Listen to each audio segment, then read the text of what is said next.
Le château de Fougeray est réputé pour être le château le plus hanté de France. Le Grand JD, Silent Hill, Jordan Perrigo, même Enjoy Phoenix, beaucoup des vidéastes les plus populaires sont passés par ici. Qu'est-ce que ce château a de si spécial? C'est ce qu'on va essayer de découvrir en restant dans le jardin de ce château. Non, Laurent, c'est dans le château là. Ouais, ok, bon. Et allons découvrir dans le château alors. Je m'appelle Véronique Geffroy et je suis, avec François, mon mari, la propriétaire du château de Fougeray.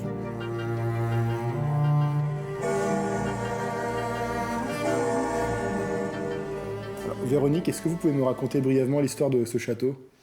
Alors les premières archives datent de 1304. On a réussi à remonter vraiment au Moyen-Âge. Pendant la guerre de 100 ans, il s'est passé beaucoup de choses ici. Pourquoi avoir jeté votre dévolu, si je puis dire, sur ce château en particulier?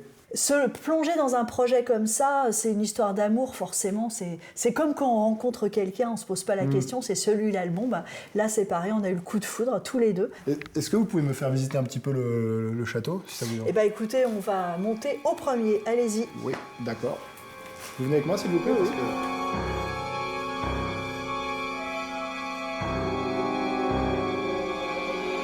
Et du coup, qu'est-ce qui s'est passé en fait quand vous avez acheté le château? Bah écoutez, je sais que ça peut paraître un peu dingue, mais très rapidement, on s'est rendu compte qu'on n'était pas seul au château.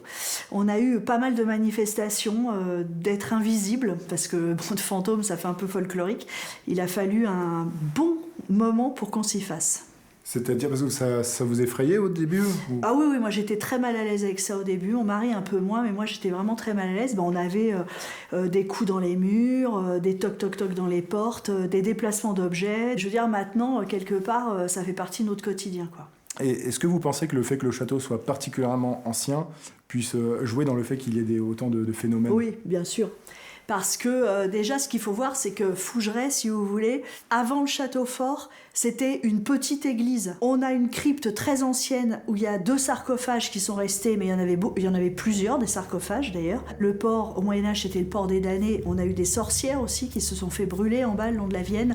Il faut y croire évidemment, mais c'est des gens qui sont encore là.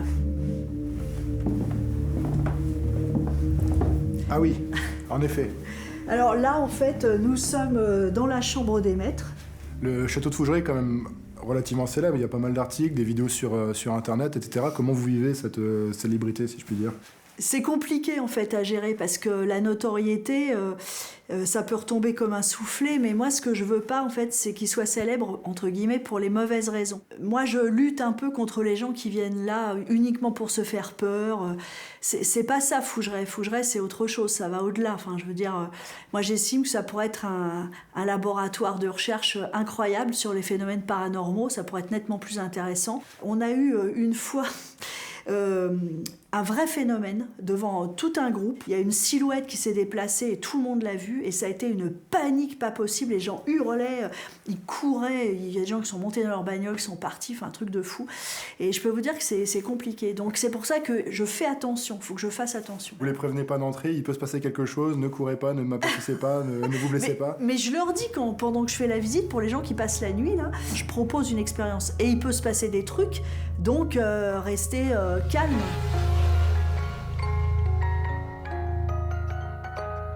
Il y a quand même beaucoup de poupées, de bibelots, etc. Vous jouez un petit peu avec la déco pour renforcer un peu ce folklore quand même, non?